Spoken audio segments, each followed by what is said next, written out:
Team इस समय चाय पर चर्चा करने के लिए बालाघाट नगर मुख्यालय के मुन्ना स्टेडियम में पहुंची है। बालाघाट सिवनी संसदीय क्षेत्र में लगभग 17.5 लाख मतदाता है और पिछले 20 वर्षों से यहाँ पर भाजपा के सांसद अपनी स्थिति को मजबूत बनाए रखे हुए हैं, चाहे वो केडी देशमुख हो, प्रहलाद पटेल हो, गौरीशंकर बिसेन हो और वर्तमान के सांसद बोध सिंह भगत हो।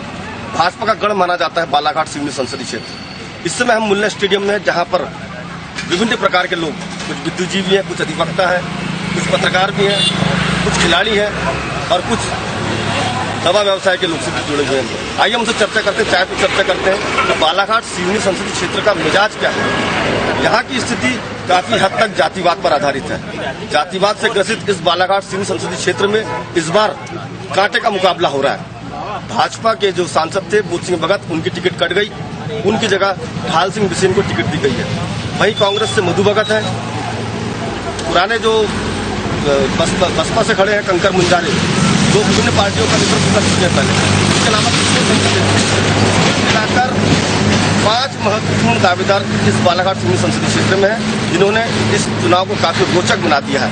हम चर्चा करेंगे यहाँ पर मौजूद कुछ लोगों से जो पंडित अजय नारायण तिवारी जी हमारे साथ जुड़े हुए चाह पर। जी महाराज जी बताइए। मेरा नाम पंडित अजय नारायण तिवारी है, बालाघाट के रहने वाले हैं।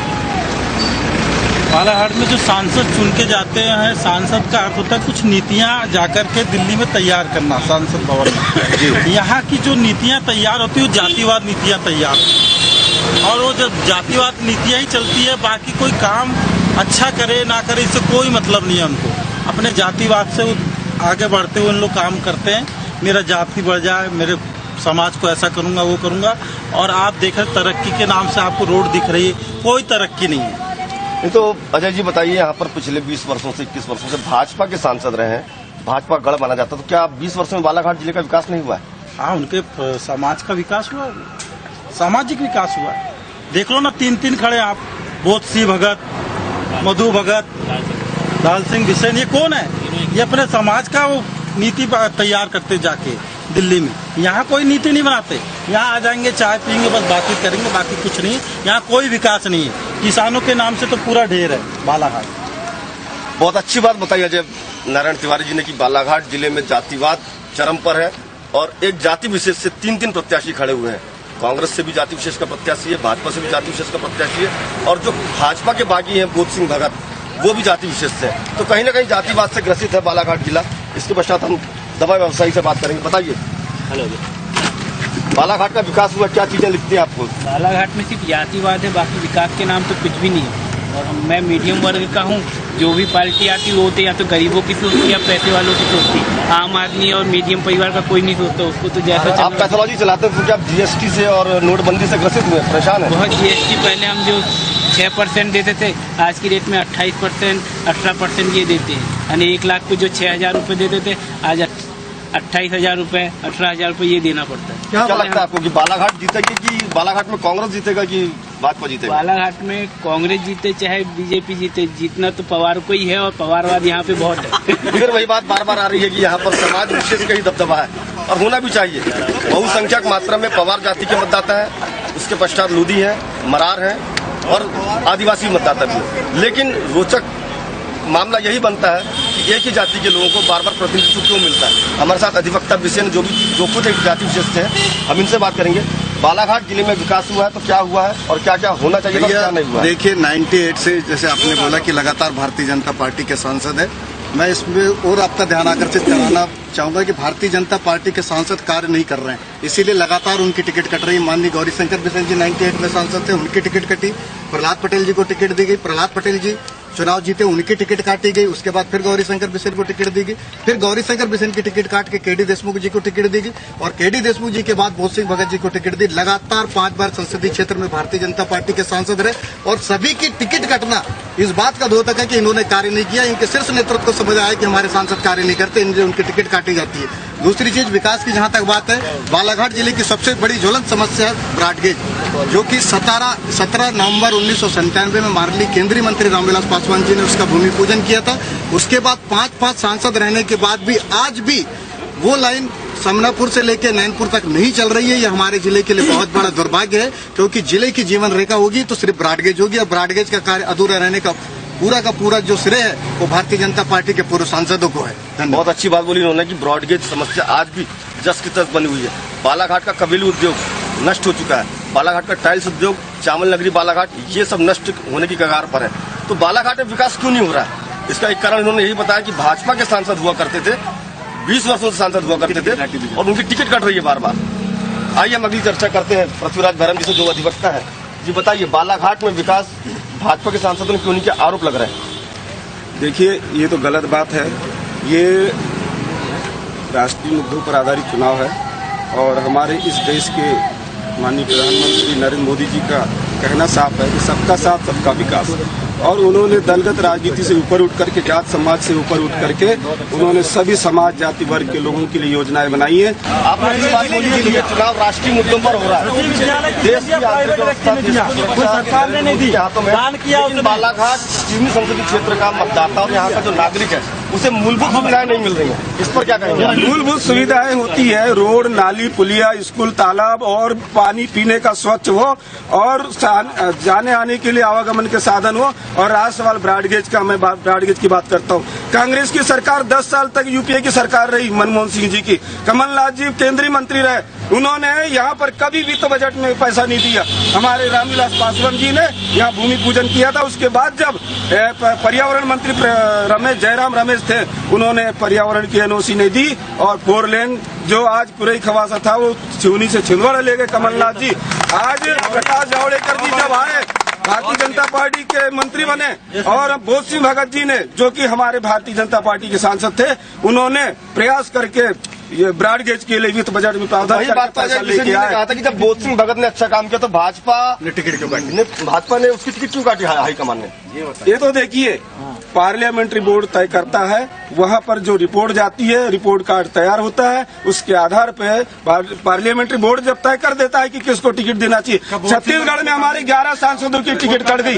रमेश बैस छत्तीसगढ़ के रायपुर के सांसद, जिसके 7 बार सांसद रहे, उनकी टिकट कट गई। बैरम साहब, आपने बहुत अच्छी बात बताई, भाजपा के सांसदों की टिकट कट रही है, तो कहीं न कहीं भाजपा के भीतर में कुछ अंतरकला है, कुछ ऐसी स्थितियां निर्मित हो गई हैं जिससे कि जो भी निवृत्तमान सांसद है उसको हटाकर दूसरे व्यक्ति को टिकट दी गया। आइए हम चर्चा करते हैं राजेश नकुर से, जो कि खनिज के व्यवसायी हैं, खनिज का काम करते हैं। जी बताइए, नरेंद्र मोदी के आने के पश्चात आपके जो खनिज उद्योग पर क्या प्रभाव पड़ा? पूरा बर्बाद हो गया खनिज उद्योग। 2014 से मेजर मिनरल को उन्होंने बैन कर दिया हुआ है और खनिज नीति भी अभी तक 5 साल हो गए, कुछ नहीं है। क्या लगता है आपको इस बार बालाघाट सिवनी संसदीय क्षेत्र में कौन जीतेगा? विकास जीतेगा? बीजेपी साफ है, ये महत्वपूर्ण मुद्दा है। 5 साल से हमारा देश जो है 15 साल पीछे हो चुका है, कोई काम नहीं हुआ है, सब बातें हैं। आप स्टेडियम देखिए, हमारा धूल उड़ रही है, बच्चे बीमार हो रहे हैं, रोडों पे धूल उड़ रही है, कोई विकास नहीं है शहर के अंदर। 5 बार सांसद रहे यहाँ बीजेपी के, किसी ने कोई काम नहीं किया, इसलिए बार बार इनकी टिकटें कट रही है। अकर्मण्यता का, निष्क्रियता का आरोप लग रहा है भाजपा सांसदों पर। हम चर्चा करते हैं, हमारे पीछे कुछ एमआर यूनियन के लोग खड़े हुए हैं, मेडिकल व्यवसाय से जुड़े हुए हैं। जी आपका नाम बताएं? मैं ढलक राम भगत। ढलक जी बताइए, बालाघाट जिले में विकास हुआ है? यदि हुआ है तो कितना हुआ है, और आप किस चीज को ध्यान में रखकर वोट करेंगे? बालाघाट जिले में विकास हुआ है, ये सर्वमान्य है, और हम बहुत पहले से सड़कों पे लगभग आना जाना है हमारा। 20 साल हो गया मुझे देखते हुए। इसके पहले जब कांग्रेस की सरकार थी तो मध्य प्रदेश और बालाघाट के जिलों में रोडों में बहुत सारे गड्ढे थे। ये था कि रोड में मतलब ढूंढना पड़ता था कि सांप कहाँ से मिलेगी और हम कैसे जाएंगे। मैं मेडिकल रिप्रेजेंटेटिव का काम करता हूँ। आज की स्थिति में अगर देखा जाए तो बालाघाट में बहुत सारी अच्छी रोडें हैं, जिससे हमारे शारीरिक और मानसिक रूप से हम लोग स्वच्छ रहते हैं, स्वस्थ रहते हैं। ये तो सही बोला। और सबसे बड़ा देश का दुर्भाग्य अगर कहना चाहूंगा मैं कि 60 साल के बाद शौच कहाँ करना है, ये अगर बताने की जरूरत पड़े तो इससे बड़ा दुर्भाग्य और कुछ नहीं हो सकता। बहुत अच्छी बात बोली आपने। नरेंद्र मोदी के आने के पश्चात स्वच्छता अभियान ने गति पकड़ा और लोगों ने बाहर शौच करना बंद करके अपने घरों में शौचालय बनाया और वहां पर शौच कर रहे हैं। ये विकास तो हुआ है, लेकिन बालाघाट सिवनी संसदीय क्षेत्र में अभी भी क्या चीजें होनी चाहिए, हम इस पर चर्चा करते हैं। हमारे साथ एक बैंक के साथी खड़े जो एक अच्छे खिलाड़ी भी हैं।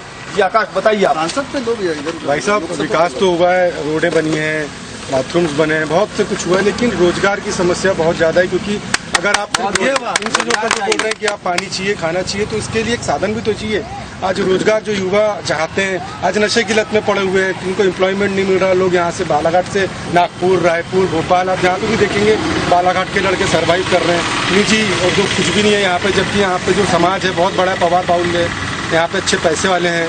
यहाँ के जो सांसद रह चुके हैं, पहले गौरीशंकर बिसेन जी यहाँ मंत्री रह चुके हैं, खनिज मंत्री अभी गुड्डा जायसवाल जी, लेकिन वो जिले के लिए कोई भी ऐसी इंडस्ट्री लगा पा रहे जो उद्योग को बढ़ावा दे सके, बैंकिंग व्यवसाय को आगे बढ़ा सके। ये ज्यादा बहुत महत्व। क्या लगता है आपको कि भाजपा से ढाल सिंह बिसेन है, कांग्रेस से मधु भगत है, भाजपा के बागी जो है बोध सिंह भगत है, तो क्या लगता है इस चुनाव में किसकी विजय होगी?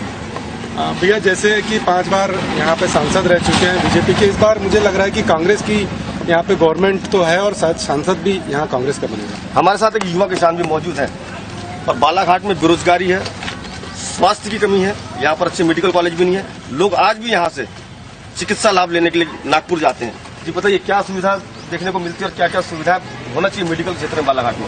मेडिकल के क्षेत्र में जिस प्रकार से कमलनाथ जी ने हमारे साथ व्यवहार किया और बालाघाट में ना होते हुए छिंदवाड़ा में मेडिकल कॉलेज खोला, बोला कि हम गोद लिए बालाघाट को, बताइए क्या क्या गोद लेके क्या विकास कराया आपने मुख्यमंत्री बना, आपने मुद्दा किसानों को बेवकूफ समझा। आपने 10 दिन में कर्जा माफी का राहुल गांधी जी ने बोला था, आज किस किसान का कर्जा माफ हुआ बताइए? और कोई विकास समझ में नहीं आ रहा। बेरोजगारों के लिए इतना 4000 रुपए रोजगार भत्ता देने की बात गई थी, किस रोजगार को किसी को दिया गया? किस मुद्दे पे चुनाव लड़ रही है यहाँ पर कांग्रेस, समझ में नहीं आ रहा है। यहाँ पर नरेंद्र मोदी जी की लहर है और देश में नरेंद्र मोदी जी की लहर है, विदेश में नरेंद्र मोदी जी की लहर है। युवा किसान रोहित काफी आक्रोशित है। इनका कहना है कि आज भी किसानों का कर्जा माफ नहीं हुआ है। आगे बात करते हैं हम मुनेंद्र ठाकरे जी से। आपने काफी आरोप लगे हैं कि कमलनाथ जी ने बालाघाट को गोद लिया था, लेकिन कुछ विकास नहीं किया। मेडिकल कॉलेज बालाघाट आ रहा था, वो छीन के छिंदवाड़ा ले गए। बालाघाट में अभी जब कांग्रेस की मध्य प्रदेश में कांग्रेस की गवर्नमेंट बनी है तो माननीय कमलनाथ जी ने मेरा खुद का 1,63,000 का कर्जा माफ हुआ है। और जो बोल रहे हैं बीजेपी वाले की कर्जा माफ नहीं हुआ है, मैं एक किसान का बेटा हूँ, मेरा खुद का कर्जा माफ हुआ है 1,63,000 का। तो ये बीजेपी के लोग तो भ्रमित कर रहे हैं और कुछ नहीं, मगर यहाँ मधु भगत चुनाव जीतेंगे, अच्छे वोटों से जीतेंगे। और एक काम यहाँ की बोसी भगत ने जिले में एक अच्छा काम किए, जो हर गांव में पानी टंकी उन्हें जो दिए हर पंचायतों को, ये इनकी एक उपलब्धि है माननीय बोसी भगत जी की। बोध सिंह भगत की उपलब्धि है, पानी के टैंकर पहुंचा है। कमलनाथ ने कुछ किसानों का कर्जा भी माफ किया है। इसके अलावा हम पूर्व अधिवक्ता की बैठक से चर्चा करेंगे। आपको क्या लगता है बालाघाट में क्या क्या सुविधा होनी चाहिए जो अब तक अपर्याप्त है? बालाघाट में किसी भी सांसद ने कोई सुविधा बालाघाट निवासियों को नहीं दिया है। और मैं बताना चाहता हूं कि अपने भारत के प्रधानमंत्री मोदी जी ने सबका साथ सबका विकास बोला था, उसमें किसी का विकास नहीं हुआ, सिर्फ बीजेपी वालों का विकास हुआ है। प्रधानमंत्री जी ने ये कहकर वोट मांगा था कि सबको 15 लाख रुपए दूंगा, सबके खाते में 15-15 लाख रुपए दूंगा और 2-2 करोड़ हर साल रोजगार दूंगा बेरोजगार लोगों को। तो किसी प्रकार का उन्हें रोजगार नहीं दिया और झूठे वादे कर पूरे भारत भर में झूठे वादे कर अपन प्रधानमंत्री बना, किंतु किसी भी प्रकार का रोजगार नहीं दिया गया। और कृषक लोगों को सबसे ज्यादा इन 5 सालों में उनकी मृत्यु हुई है और उनके तरफ किसी भी प्रकार की कोई देखरेख नहीं किया है। और इस तरह से बीजेपी सरकार ने कोई कार्य नहीं। शिवराज सिंह पर आरोप लगाया उन्होंने कि शिवराज सिंह घोषणावीर मुख्यमंत्री हुआ करते थे। कमलनाथ को मात्र 3 महीने हुए हैं यहाँ पर मुख्यमंत्री बने हुए और उन्होंने काफी घोषणाएं की थी। अभी कुछ किसान साथियों ने कहा कि उन्हें कर्जा माफ हुआ। एक दवा व्यवसायी हमारे साथ मौजूद है। जी, आप किस मुद्दे को देखकर बालाघाट सिवनी संसदीय क्षेत्र में अपने मतदान का प्रयोग करेंगे? क्या देखना चाहते हैं बालाघाट में? देखो, ये तो मेरा मानना है कि ये स्थानीय चुनाव नहीं है, राष्ट्र का चुनाव है। यहाँ पहली चीज देखी जाएगी कि आपका नेता कैसा हो।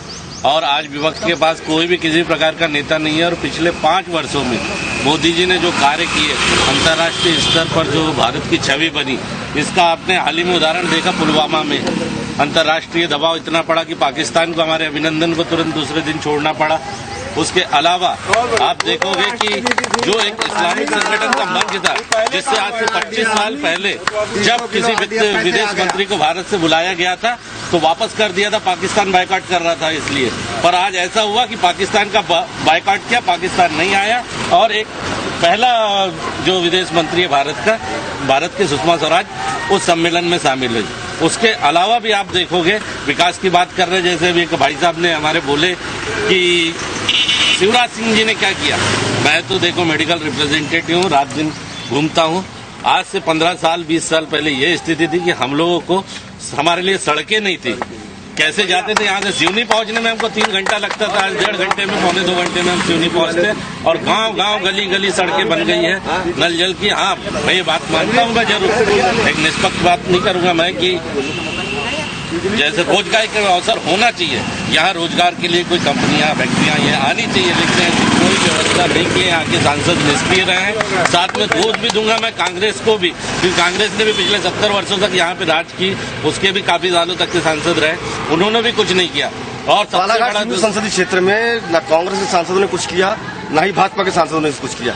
आज भी यहाँ पे उद्योग धंधों की आवश्यकता है, आज भी यहाँ पर अच्छी मेडिकल सुविधाओं की आवश्यकता है, अच्छी सड़कें बनी है, लेकिन जो विकास बालाघाट सिवनी संसदीय क्षेत्र में होना चाहिए था वो विकास आज भी अधूरा है। पार्ट जो हो रहा है, हम बात करेंगे और एक युवा साथी से।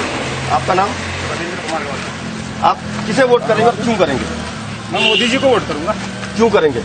Modi ji is best PM, और मोदी जी ने जो नेतृत्व किए हैं 5 साल में, ये काबिल तारीफ है। निश्चित रूप से इसलिए काबिल तारीफ है कि मतलब यानी कि उन्होंने गरीबों के बारे में, मीडियम वर्गों के बारे में, सबके बारे में सोचा है उन्होंने। उज्ज्वला गैस।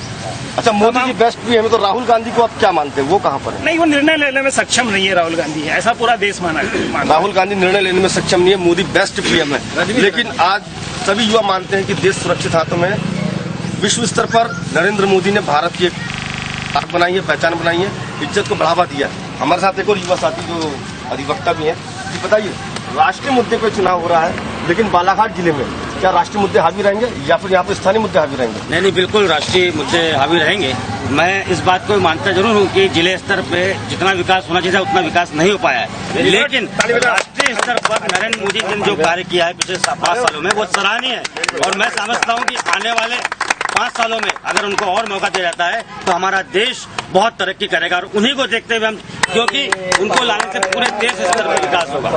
नरेंद्र मोदी को 5 वर्ष का मौका दिया गया, युवा साथी और बाकी लोग भी चाहते हैं कि नरेंद्र मोदी को 5 वर्ष और दिया जाए, लेकिन ये कब तक होगा? विकास चाहिए, विकास पगला क्या है, विकास गुम हो गया है, ऐसा कहना बालाघाट के लोगों का। आज भी बालाघाट जिले का जो मुख्य व्यवसाय था, चावल नगरी माना जाता था बालाघाट, आज ही चावल नगरी का टाइटल महाराष्ट्र की गोंदिया को दिया जा चुका है। टाइल्स उद्योग बंद है, बांस उद्योग बंद है, खनिज संपदा, वन संपदा प्रचुर मात्रा में बालाघाट नगर में, लेकिन आज भी कोई बड़ा उद्योग नहीं है। ब्रॉड की समस्या बनी हुई है, मेडिकल कॉलेज नहीं है, बड़े बड़े कॉलेज नहीं है। इन सब मुद्दों को लेकर के ही बालाघाट का युवा, बालाघाट कृषक, बालाघाट का बेरोजगार इस बार मतदान करेगा। बालाघाट से सारा समय के लिए इंद्रजीत भोज।